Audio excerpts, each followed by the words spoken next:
Koa kehitriny sy ny fanaovatsy ny mpiara-miasa teo amin'ny Orange Madagascar sy ny Total Madagascar manomboka izao zany sy dia afaka hiara-iasa akaiky eo amin'ny lafiny ara-baritra ireto orinasa vaventy anankiroa ireto.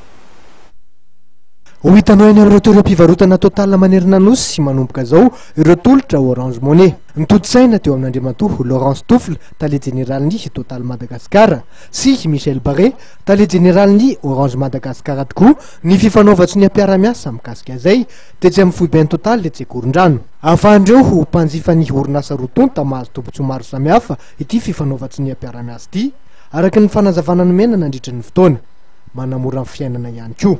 Afaka manararaotra ny tambazotra Total tokoa ireo mpanjifa rehefa maka na mandrotsaka vola manokatra compte Orange Money na mividy entana amin'ny alalan'ny Orange Money ihany koa, no ireo tambazotra Total misokatra isan'andro tsy akiato.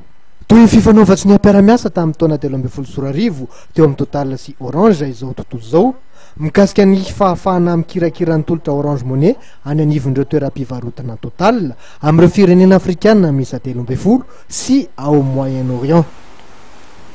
Eny tompoko lasa tompoko vavy iny koa no mamarina ny fampalalamba vaoantsika isaorana fenanao naraka izany hatramin'ny farany mbola mifamehy fotoana antsika ao amin'ny rapitso veloma tompoko lasa tompoko vavy.